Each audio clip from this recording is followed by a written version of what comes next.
Hay un ruido extraño fuera de la ventana. Una sombra oscura pasa fugazmente. Te acuestas como un cadáver dentro de una tumba. Todos los sonidos parecen ralentizarse cuando desaparezco de la habitación. Esa es una parte de la letra de la canción Nightcrawler de la banda de rock AC/DC. Nightcrawler simplemente habla sobre un chico que se cuela en la habitación de su amada por la noche. Sin embargo, a mediados de la década de 1980, hubo un asesino en serie en Los Ángeles, California, que tomó estas palabras como inspiración para su aterradora serie de crímenes, asesinando al menos a 13 víctimas desafortunadas y convirtiéndose en el asesino nocturno más aterrador de Estados Unidos. ¿Quién era este asesino y qué lo hizo tan temible? Acompáñanos a revisar el caso para descubrir el origen de los hechos. Una noche de junio de 1984, la policía del estado de California se quedó atónita al descubrir a la señora Jenny Binkau, de 79 años, muerta en su apartamento en Los Ángeles. Basándose en los numerosos moretones y las múltiples heridas de cuchillo por todo su cuerpo, los patólogos concluyeron que la víctima seguramente había sido asesinada por un asesino despiadado y cruel. En la escena del crimen, no se encontraron pruebas. La policía no pudo rastrear al culpable hasta que volvió a atacar casi un año después. A las 11:30 de la mañana de la noche del 17 de marzo de 1985, en un complejo de apartamentos en las afueras de Los Ángeles, María Hernández conducía hacia el garaje sin saber que estaba siendo vigilada. El momento en que esta mujer salió del coche fue cuando el asesino se acercó, levantó su arma y apretó el gatillo, haciéndola caer al suelo. Afortunadamente, la bala golpeó las llaves del coche que María sostenía en la mano, hiriéndola solo levemente. Pensando que la víctima estaba muerta, él pasó fríamente sobre su cuerpo para entrar al edificio. Tratando de arrastrarse hasta su apartamento para pedir ayuda a su compañera de cuarto, Dai Okazaki, María quedó horrorizada al ver a su amiga de 34 años tirada en un charco de sangre con una bala atravesando su cráneo. Justo después de abandonar la escena de este asesinato, el asesino encontró otra víctima. Esta vez, se trataba de una mujer de 30 años llamada Sai Lan Yu que estaba conduciendo. El asesino obligó a Yu a detenerse, la sacó del coche y le disparó repetidamente sin decir una palabra. A la mañana siguiente, esta víctima fue encontrada muerta. Cuando parecía que las tragedias terminarían ahí, 10 días después, el 27 de marzo, otra víctima desafortunada, Vincent Sassara, de 64 años, fue golpeado y asesinado por una bala que le perforó la cabeza mientras dormía en el sofá. Mientras tanto, su esposa Maxine, de 44 años, fue apuñalada repetidamente. El hijo del matrimonio solo descubrió a sus padres muertos 2 días después. Alrededor de la 1 o 2 de la madrugada del 14 de mayo, la pareja de ancianos Harold y Jin-gun no escucharon ningún ruido cuando un intruso se coló en su casa. Después de matar al señor Harold, el asesino regresó a la habitación, violó a la señora Gu y luego se fue. Los homicidios y ataques consecutivos en la zona hicieron que tanto los ciudadanos como la policía de Los Ángeles sintieran que estaban sentados en una bomba de tiempo. Temiendo que algo terrible les ocurriera, los residentes de la zona aseguraron sus puertas y ventanas. Además, nadie salía después de las 9 de la noche. En la mayoría de los ataques, el asesino aparecía y desaparecía sin dejar rastro. La policía solo obtuvo una descripción vaga del sospechoso a través de los testimonios de los sobrevivientes, incluida María Hernández. Ella informó que se trataba de un hombre alto, de piel oscura, posiblemente de origen portugués o español. Lo que más destacaba eran sus ojos extremadamente amenazadores. Por su parte, Gu solo recordó que fue despertada por un ruido muy fuerte a su lado.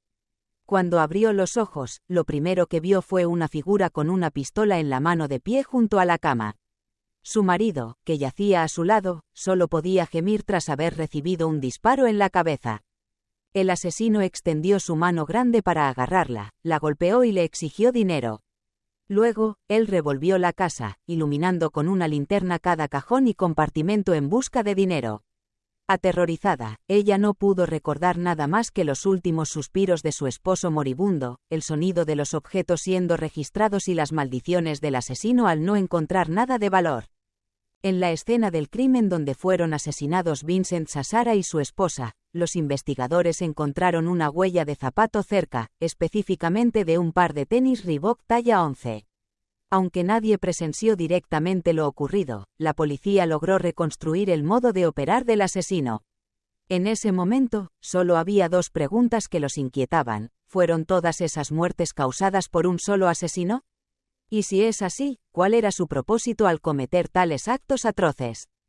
La noche del 30 de mayo de 1985, Ruth Wilson, de 41 años, estaba profundamente dormida cuando de repente se despertó con la luz de una linterna apuntando directamente a su rostro. Una figura alta con una pistola en la mano apareció y le preguntó: ¿Dónde escondes el dinero? Antes de que pudiera responder, Wilson fue empujada por el intruso hacia la habitación de abajo, donde dormía su hijo de 12 años, para obligarla a entregarle dinero. Aterrada, Wilson le dio al ladrón un brazalete de diamantes, el objeto más valioso de la casa. Pensó que esto salvaría la vida de ambos, pero después de atar al niño y encerrarlo en un armario, el agresor violó a Wilson antes de irse. Gracias a la memoria de los testigos, la policía pudo obtener más detalles sobre la apariencia del asesino. Se trataba de un joven de entre 25 y 30 años, con cabello negro, frente alta, rostro delgado, pómulos planos, labios gruesos, mentón cuadrado y siempre vestido de negro. Con estas características, los equipos de investigación comenzaron a buscar su identidad por toda la ciudad y los suburbios circundantes. Supervisaban las actividades de todos los sospechosos día y noche. Sin embargo, no se obtuvo ninguna información crucial. Justo cuando parecía que la investigación se había estancado, un detalle valioso surgió en el siguiente caso. El 2 de junio, la policía descubrió a Mabel Bell, de 84 años, y Florence Lang, de 81 años, inmóviles en su casa. Lang sobrevivió, pero su esposo no tuvo la misma suerte. Sin embargo, lo que llamó la atención fue que en las paredes de la casa, la policía encontró un dibujo de una estrella de 5 puntas, el símbolo de Satanás. ¿Por qué apareció este símbolo en la escena del crimen? Con esta pista, el sheriff Sherman Block sospechaba que el asesino podría ser un adorador de cultos satánicos o estar obsesionado con signos demoníacos. Poco después, en la escena de otro asesinato, la policía encontró una gorra con el logotipo de la banda AC/DC, una banda de rock conocida por sus letras audaces y provocativas. Con tantos asesinatos ocurriendo en un corto período de tiempo y planeados meticulosamente, los investigadores comenzaron a desanimarse al intentar seguir las pistas de un caso en el que ni siquiera podían determinar el motivo exacto del asesino. Esto era especialmente frustrante cuando las víctimas no compartían una edad, etnia o género específicos.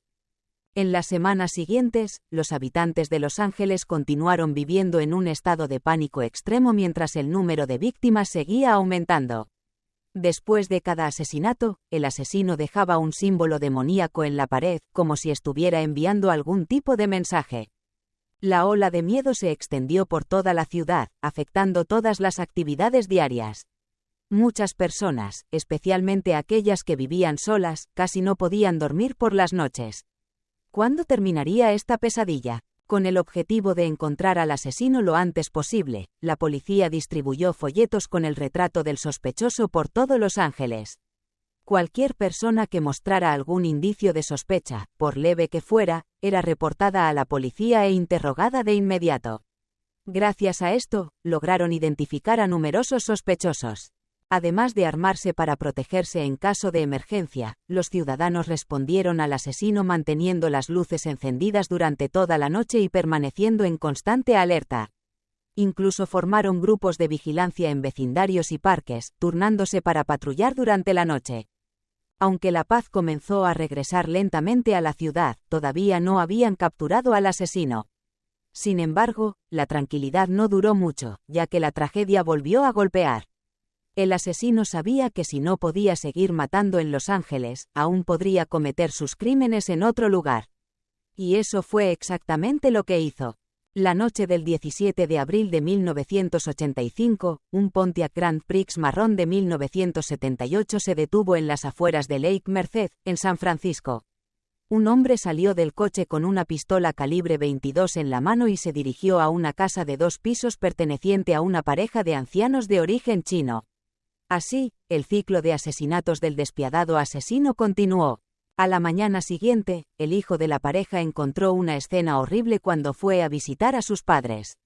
Su padre había recibido un disparo en la cabeza y estaba inmóvil en la cama, mientras que su madre, aunque viva, estaba gravemente herida. En las paredes de la habitación, la policía encontró símbolos satánicos dibujados con lápiz labial, junto con blasfemias y mensajes extraños. Además, todos los cajones de la casa habían sido saqueados, las ventanas estaban abiertas y afuera se encontraron huellas de zapatos Reebok talla 11. A partir de este punto, la policía de San Francisco comenzó a sospechar que el notorio asesino nocturno de Los Ángeles podría haber llegado a su ciudad para continuar desafiando a la ley. Como prueba, el detective Frank Kowalski de la policía de San Francisco descubrió que, al comparar con los registros de Los Ángeles, se había visto un Pontiac de 1978 en las calles la noche de la masacre. ¿Sería esta teoría correcta o solo una coincidencia?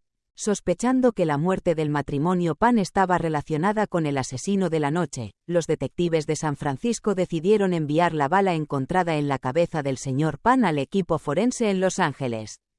Y, como se esperaba, el resultado mostró que coincidía completamente con las balas utilizadas en una serie de asesinatos anteriores en esa ciudad.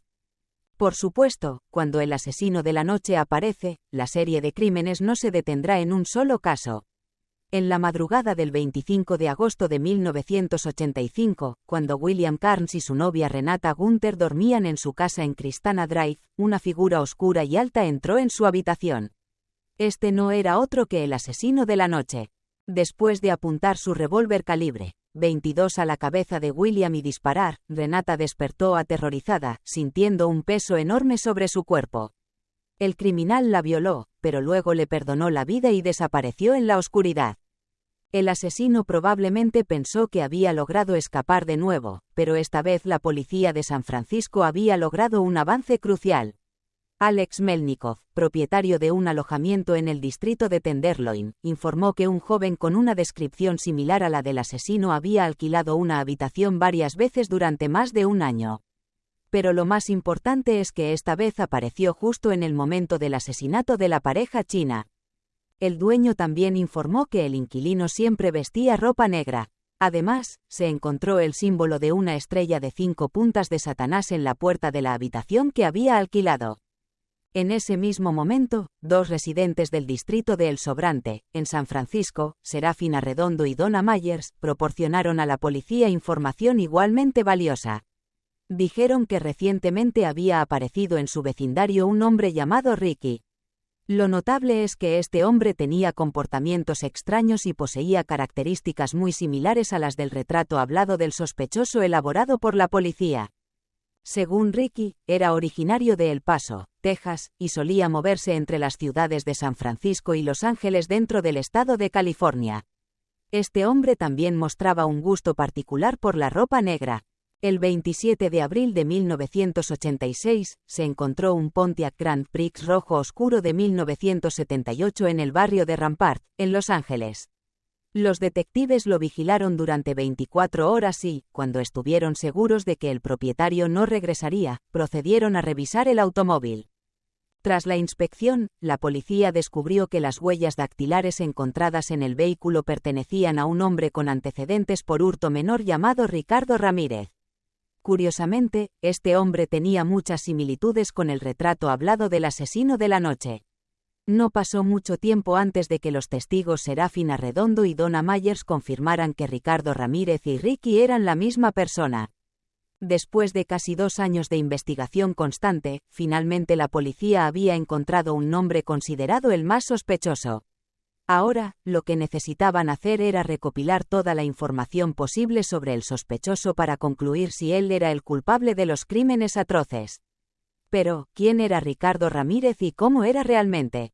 Richard Ramírez nació el 29 de febrero de 1960 en El Paso, Texas, de ascendencia española y portuguesa.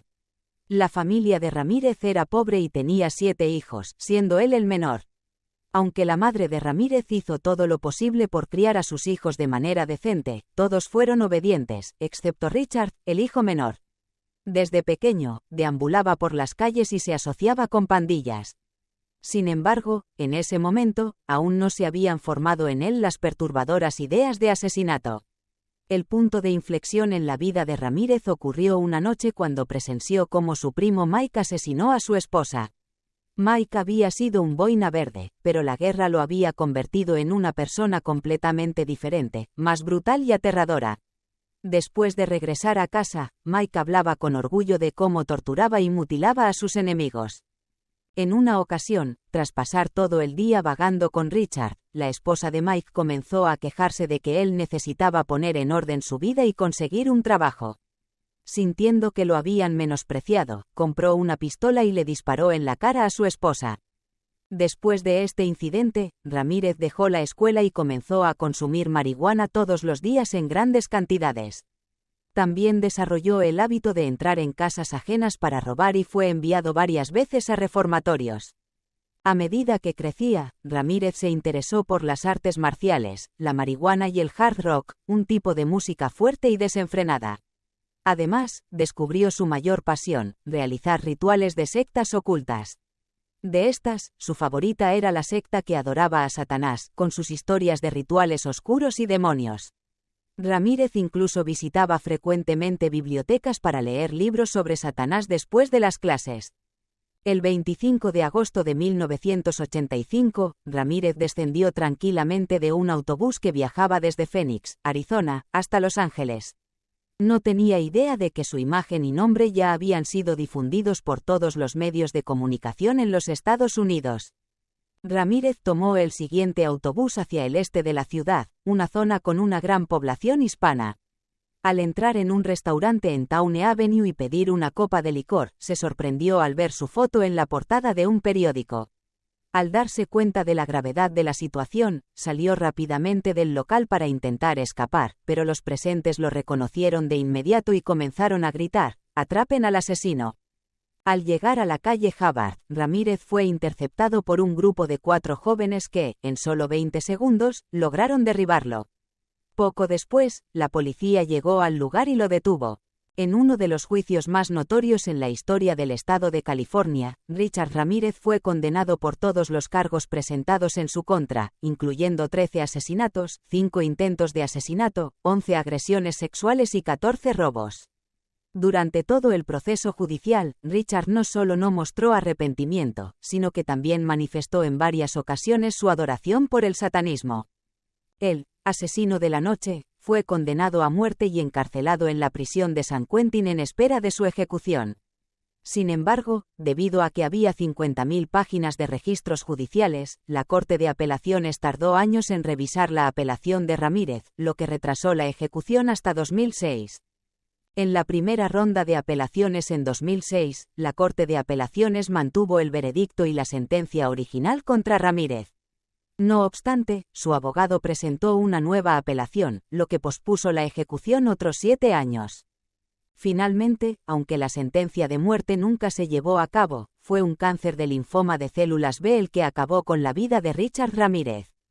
Falleció en prisión en 2013 después de pasar 23 años tras las rejas. En ese momento, el asesino tenía 53 años. Se puede decir que, aunque Richard Ramírez murió dolorosamente a causa del cáncer, su muerte sigue siendo demasiado indulgente en comparación con los atroces crímenes que cometió y el daño psicológico que infligió a las víctimas y sus familias. Este caso es un recordatorio de que los monstruos existen y que son demonios disfrazados de humanos, como Richard Ramírez. Por eso, debemos ser conscientes de protegernos a nosotros mismos, manteniendo siempre la vigilancia ante quienes nos rodean, ya que el peligro puede acechar en cualquier lugar, especialmente de aquellos que siguen creencias religiosas de manera negativa. ¿Qué opinas sobre el caso de hoy? Deja tus comentarios a continuación. Gracias y nos vemos en el próximo caso.